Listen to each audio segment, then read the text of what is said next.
미중을 중심으로 한 강대국 간의 경쟁과 갈등이 격화되고 각지에서 분쟁까지 이어지며 국제 정세가 혼란스러운 상황입니다. 이런 가운데 이재명 정부는 실용적이고 균형 잡힌 외교 전략을 내세우며 급변하는 국제 정세에 대응할 예정이라고 밝혔는데요. 정부의 외교 전략과 향후 과제에 대해 홍현익 국정기획위원회 외교안보분과장과 이야기 나눠보겠습니다. 안녕하십니까? 안녕하십니까? 네, 제가 앵커 멘트로 잠시 언급을 했습니다만 우리나라를 둘러싼 지금 국제 정세 위기입니다. 지금 전반적인 흐름이 어떻습니까? 네, 윤석열 정부 때부터도 국제 정세는 매우 안 좋았는데요. 네. 윤석열 정부가 너무 이념에 치중한 외교를 펼치느냐고 한국의 위상이 더 공지에 몰린 상황에서 이재명 정부가 이제 출범한 것 같습니다. 무엇보다도 미중 패권 경쟁이 심화되고 있고요. 예. 우크라이나 전쟁 계속되고 있고 그런 상황이 이제 그 동서 양진영의 어떤 신냉전적 질서 구축을 이제 추동하고 있는 가운데 미국의 그 새로 집권한 트럼프 대통령이 일방주의적인 세계 전략을 펼치고 있기 때문에 네. 사실 과거에는 패권국이라는 게 국제 질서의 안정이나 뭐 평화나 또 뭐 경제 상황도 뭐 어려워지면은 초강대국이 나서서 도와주고 이런 상황이었는데 이제 미국부터 자기 이익부터 챙기니까 예. 또 일방주의적으로 힘으로 그냥 밀어붙이고 그러니까 이 강대국이 아닌 나라들한테는 굉장히 그 어려운 약육강식의 시대라고나 할까요? 각자 도생의 시대, 그런 시대가 되고 있는데 한반도가 처한 상황은 또 북한을 봐야 되는데 북한은 핵을 완전히 이제 개발해서 배치해서 우리는 핵이 없는 가운데 여차하면 핵으로 우리를 공격하겠다 또 그러죠. 또 러시아하고 동맹을 맺어서 군대도 파병하고 러시아의 군사 기술 경제 지원도 받으면서 동맹을 강화하고 있어서 우리로서는 굉장히 지금 어려운 거의 사면초가적인 상황에서 외교 난관을 풀어나가야 된다 이런 상황입니다. 네, 쉽지 않은 상황입니다. 그런데 또 이런 위기를 기회로 바꾸는 게 외교력 아니겠습니까? 이재명 대통령은 취임식에서도 국익 중심의 실용 외교를 언급했었는데요. 잠시 듣고 오겠습니다. 국익 중심의 실용 외교를 통해 글로벌 경제 안보 환경 대전환의 위기를 국익 극대화의 기회로 만들겠습니다. 굳건한 한미 동맹을 토대로 한미일 협력을 다지고 주변 국가의 관계도 국익과 실용의 관점에서 접근하겠습니다. 외교의 지평을 넓히고 국제적 위상을 높여 대한민국 경제 영토를 확장해 나갈 것입니다. 네, 흔히 이재명 정부의 외교 정책 하면 국익 중심의 실용 외교 이런 말들이 많이 나오는데요. 이게 뭔가요, 구체적으로? 윤석열 정부는 대비되는 게 이제 이념 외교했다라고 그러잖아요. 예. 가치나 이념을 중심으로 해결했는데 그게 이제 우리 국익을 증진해 줬으면 좋았는데 너무 거기에 추등하다 보니까 미국의 세계 전략에 충실히 이렇게 따른 것으로 인해서 한미 관계는 그렇게 나쁘지는 않았지만 그렇다고 크게 득본 것도 없고 네. 일본에게 대해서는 너무나 추종적이고 일방적으로 양보하는 외교를 해서 우리 국격이 많이 손상된 그런 상황이고요. 물론 한일 관계가 좋아진 측면은 있습니다. 근데 너무나 많이 양보를 많이 한 그런 상황이고 북한하고는 완전히 남남이 된 게 아니라 적대국이 됐고 중국하고 러시아하고는 완전히 불편하거나 비우호 관계가 됐어요. 그러니까 거의 얻은 게 우리나라 국익에 얻은 게 별로 없거든요. 그래서 우리나라도 국익을 챙겨야 되겠다 그러는데 사실 지금 이 시대에 가장 강한 나라들이라고 하는 미국이라든지 중국, 뭐 인도, 일본, 러시아 전부 하나같이 자국 이익 중심으로 움직이고 있거든요. 네.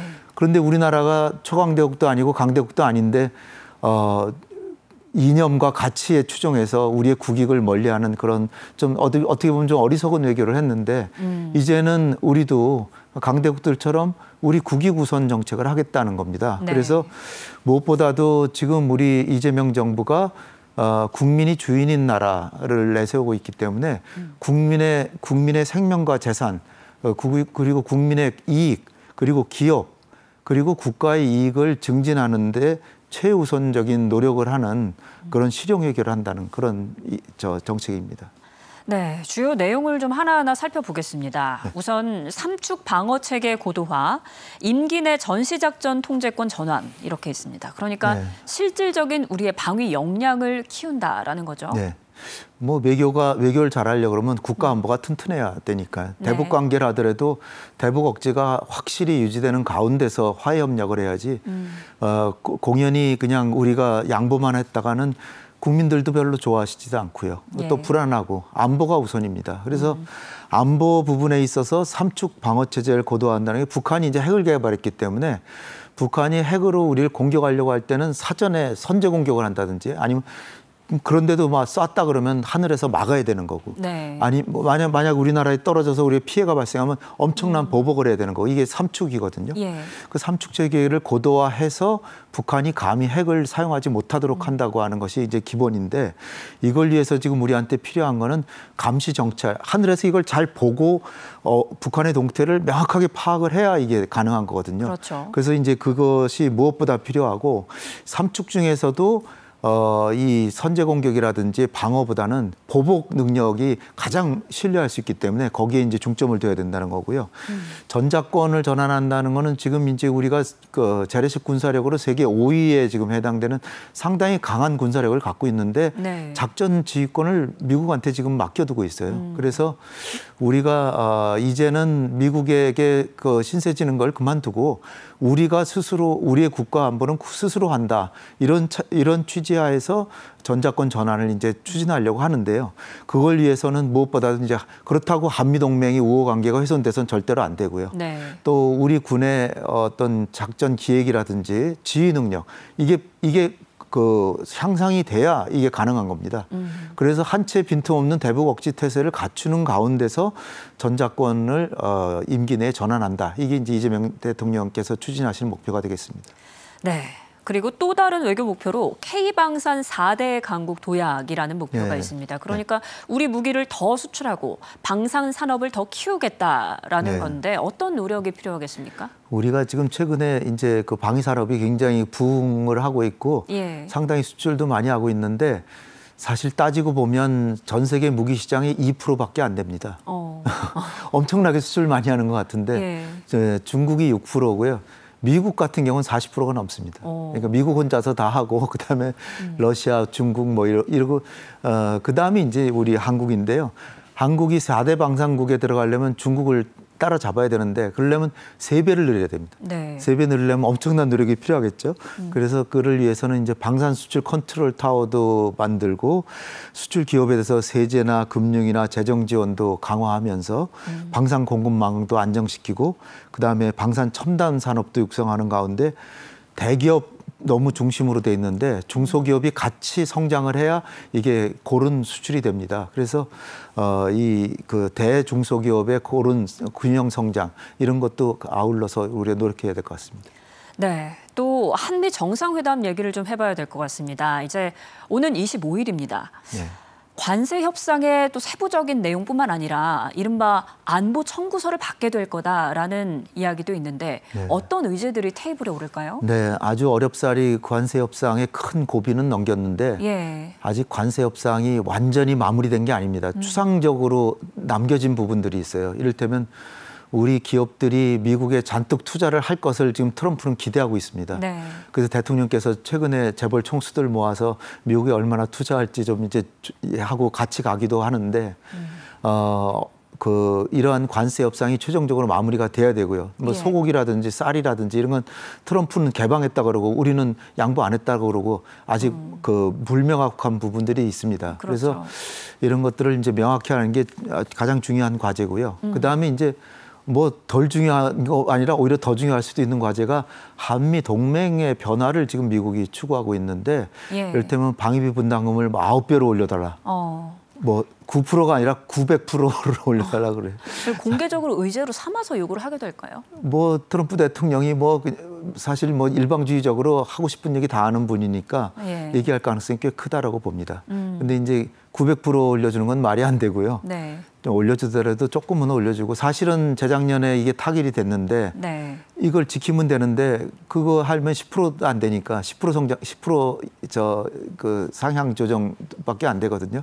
근데 거기 900%를 해달라는 건 너무 턱없는 주장이기 때문에 이게 하여튼 들고 나오면 굉장히 까다로운 주제가 되겠죠. 그렇죠. 그다음에 이 국방비 자체도 지금 우리나라가 GDP의 2.4% 내지를 지금 지출하고 있는데 이걸 5%로 올리라는 겁니다. 이것도 100% 이상 올리라는 거죠. 네. 최근에 나토 회원국들이 트럼프의 거의 강압에 못 이겨가지고 5%를 해주기로 했거든요. 근데 한 10년 이후에 5%가 되도록 한다 그러는데 우리가 나토보다는 훨씬 많이 지불하고 있어요. 예. 네, 그런 상황인데 어쨌든 이것도 이제 큰 주제가 될 것 같고 또 한미 동맹의 역할을 지금 변경을 추구를 하는데 이것도 우리에게 상당한 이제 도전 요소가 됩니다. 네. 그다음에 이제 트럼프 대통령이 그 김정은하고 회담을 하려고 그러니까 이게 이제 한반도 정세를 크게 변화시킬 수 있기 때문에 여기에 대해서도 이제 논의를 할 것이고 10월 말에는 에이펙 정상회담 경주에서 합니다. 여기 네. 이제 오는 문제 그리고 마지막으로 첨단 기술이나 공급망 협력 이런 것도 이제 논의하게 될 것 같습니다. 네, 말씀해 주신 것 중에 미국이 강조하고 있는 게 동맹 현대화 아니겠습니까? 네. 동맹을 현대화한다는 게 이게 뭔가요? 굉장히 좋은 말 같이 들리는데요. 네. 사실은 미국이 자기네가 하고 싶은 거 하겠다는 거예요. 동맹을 변화시키겠다는 걸 견대하라고 이제 포장을 한 건데 네. 한마디로 미국의 세계 전략이 중국을 견제하는 게 세계 전략이기 때문에 지금 한미 동맹의 기본 취지는 북한의 도발을 억제하고 남침하면 격퇴시키는 겁니다. 네. 그러니까 북한 때문에 있는 거거든요. 한미 동맹이. 근데 이거를 중국을 견제하는데 역할을 확대시키겠다는 거죠. 네. 주한미군이 그렇게 하겠다는 것은 물론이고 한국도 거기에 기여를 해줘야 된다라는 네. 거예요. 그런데 우리가 중국하고 적국이 될 수 있겠습니까? 그러니까 그런데다가 이제 북한의 남침 억지에 대해서는 우리가 전적으로 담당하고 미국은 옆에서 돕기만 하겠다. 네. 이런 식으로 가니까 그래서 이제 전작권 전환도 하게 되는 겁니다.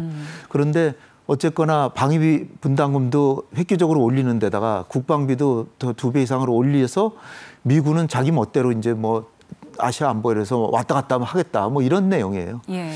그러니까 우리한테 상당히 도전적인 내용인데 대통령께서 참 지혜를 발휘하셔서 이것에 대해서 우리가 너무 연루되지 않도록 잘 타협을 잘 하셔야 될 것 같습니다. 뭐 증액을 자꾸 요구하면 주한미군을 감축시키는 방향 네. 여기에 대해서는 어떻게 보세요?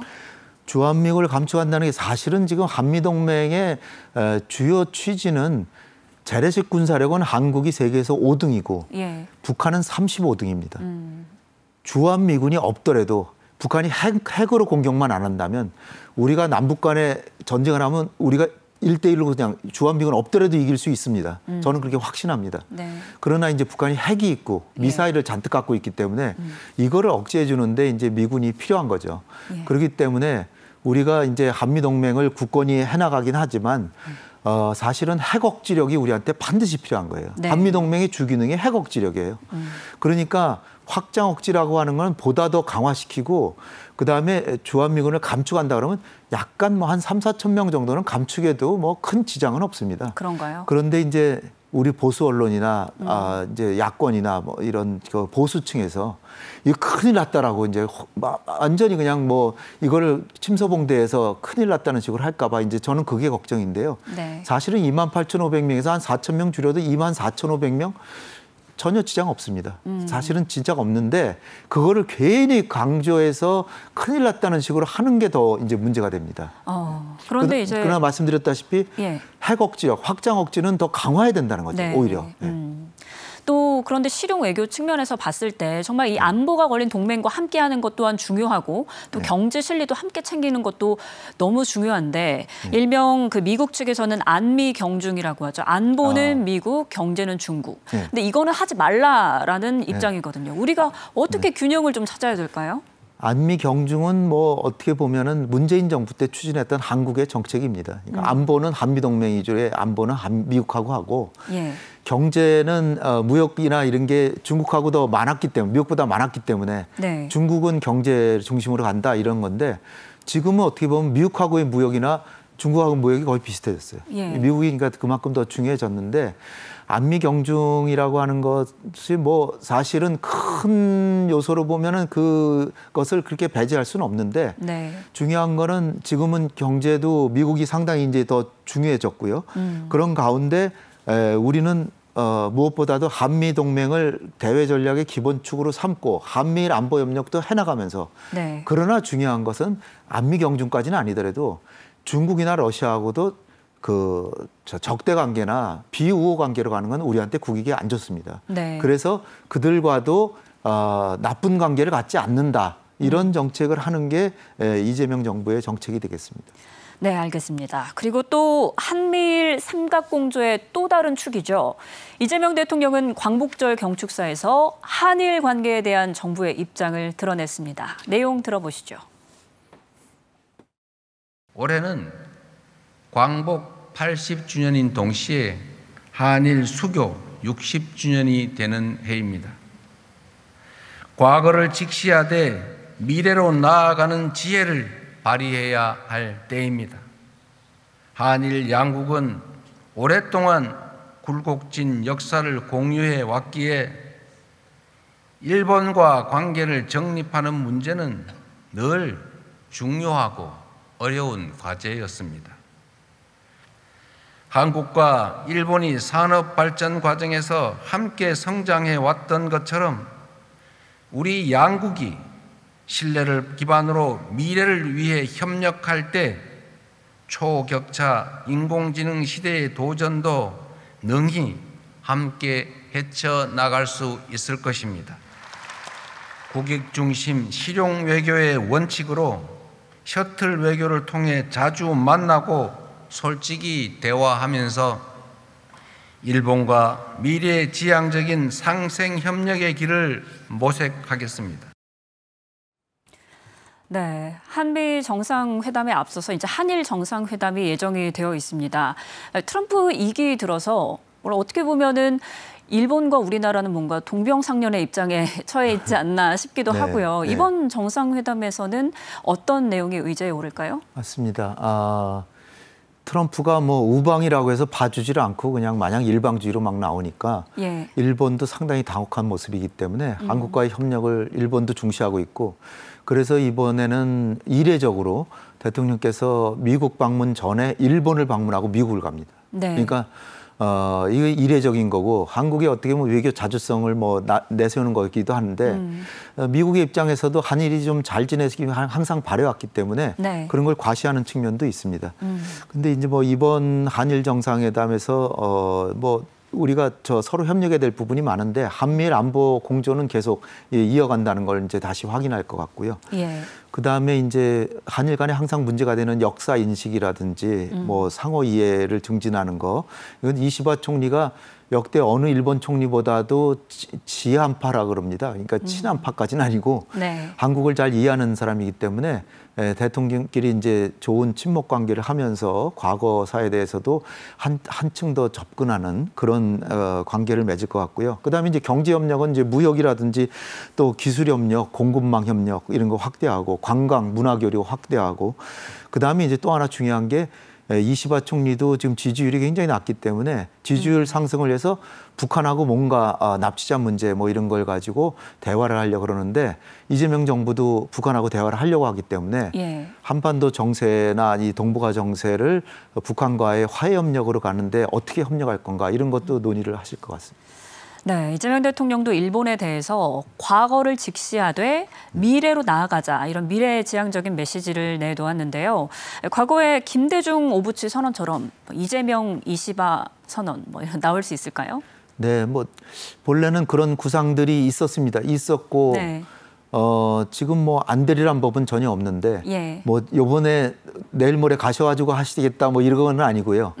가셔서 이제 준비 작업을 해서 잘하면은 한 10월경에 또 10월 말에 이시바 총리가 그 경주 에이펙 정상회담에 또 오니까 10월 달에 또 한일 간의 정상이 또 만남이 있습니다. 그때쯤 김대중 오부치 2.0 뭐 한번 선언을 기대할 만도 합니다. 그래서 이재명 정부의 대일 정책 기조가 분명한 게 과거사나 영토 문제에 대해서는 원칙에 입각해서 당당하게 대응하고 예. 그러나 문화나 경제 교류나 또 뭐 외교 안보 이런 부분에 있어서는 미래지향적으로 협력을 강화한다 이러기 때문에 이시바 총리하고 굉장히 지금 잘 진전이 되고 있어서 그 김대중 오부지 선언 2.0 이거 기대해 볼 만하지 않나 이렇게 생각이 듭니다. 예. 또 외교적으로 중요한 사안이 있습니다. 바로 남북 관계인데요. 이재명 대통령은 통일 준비를 착신히 추진할 것이다라고 밝혔습니다. 듣고 오겠습니다. 낡은 냉전적 사고와 대결에서 벗어나 평화로운 한반도의 새 시대를 열어가야 할 때입니다. 남북 간 우발적 충돌 방지와 군사적 신뢰 구축을 위해 9.19 군사 합의를 선제적으로 그리고 단계적으로 복원해 나가겠습니다. 나아가 공리, 공영, 유무, 상통 원칙에 따라 남북 주민의 삶을 실질적으로 개선할 수 있는 교류 협력 기반 회복 그리고 공동성장 여건 마련에 나서겠습니다. 남북 그리고 미북 대화와 국제사회의 협력을 통해 평화적 해결의 실마리를 찾아 나가면서 한반도 평화와 남북관계 발전에 대한 국제사회의 지지와 공감대를 넓혀 나가겠습니다. 네, 북한과의 관계, 이재명 정부의 대북 정책은 또 이전에 문재인 정부의 대북 정책과는 또 조금 다른 것 같기도 하고요. 어떤 방향입니까? 네. 일단 대통령께서 분명히 확고한 방침을 세운 게 일단 남북 간에 쓸데없는 갈등을 피하자. 예. 특히 남북 간에는 특수한 관계인 게 동족이면서도 서로 안보에 있어서는 조금 가상적이라고 할 수도 있고 그러나 또 미래지향적으로는 통일을 같이 이뤄나가야 될 존재이기도 하고요. 예. 그런 상황에서 상호 갈등을 하는 것은 방일주쟁 같은 것이다. 그러니까 주변에 그 강대국들이 보기에 남북이 싸우면 남북을 다 이용하고 우리 남북한 다 손해를 보는 예. 윈윈이 아니라 루즈가 되기 때문에 갈등을 벌이는 거는 서로에게 안 좋다. 따라서 우리에게 안 좋으니까 우리에게 이익이 되도록 싸우지 않고 이기는 게 더 좋은 것이고 예. 싸울 필요가 아예 없게 만드는 게 좋은 것이다. 따라서 우리가 먼저 적대적인 행위하는 것은 선제적으로 다 중단하고 네. 그러니까 대북 전단살포, 확성기 방송 이런 거 다 중단하고 그다음 안보적으로도 북한한테 위협이 되는 군사훈련 이런 건 가능한 피하겠다. 예. 그렇게 하다 보면 대통령 말씀으로는 인내심을 가지고 기다리면 북한도 서서히 변할 것이다. 그러나 네. 너무 조급하게 하지는 않겠다.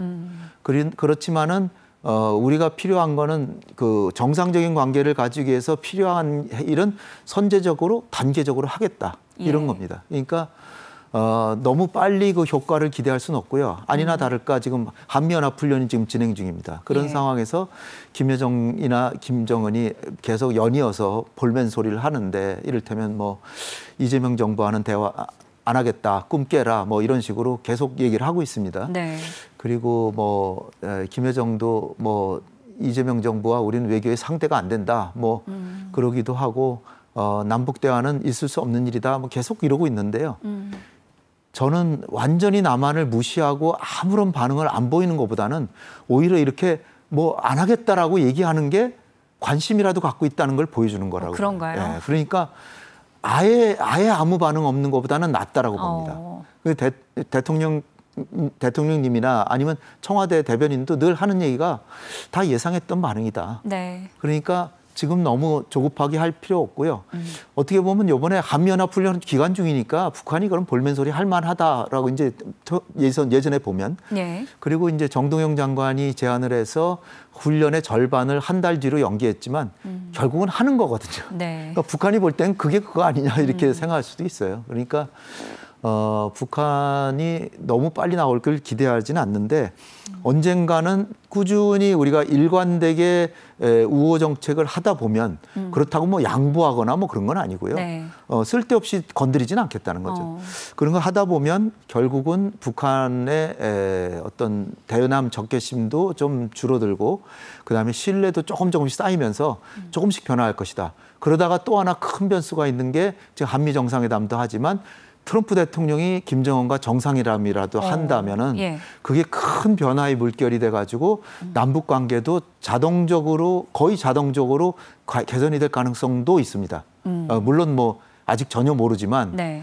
그럴 가능성도 있고 또 일본하고 북한하고도 대화할 수도 있고요. 예. 이런 것들을 우리가 방해하거나 우리가 저 부정적으로 볼 게 아니라 네. 이런 움직임들을 다 활용해서 남북 관계를 개선하는 쪽으로 가면 언젠가는 응해 올 것이라고 저는 이렇게 기대합니다. 네, 어떻게 보면 이 대북 정책도 실용적인 관점이다 이렇게 볼 수 있을 것 같습니다. 할 수 있는 것을 하나하나 하는.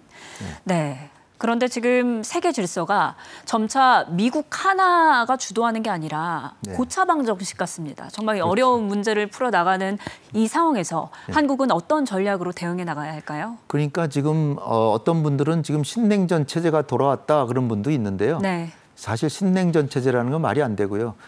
냉전 시대에는 미국하고 소련하고 경제 교류도 없었어요. 근데 중국하고 미국은 어마어마한 경제 교류를 하고 있고요. 예. 그다음에 신냉전적 다자 체제라고 이제 보시는 게 적합한데요.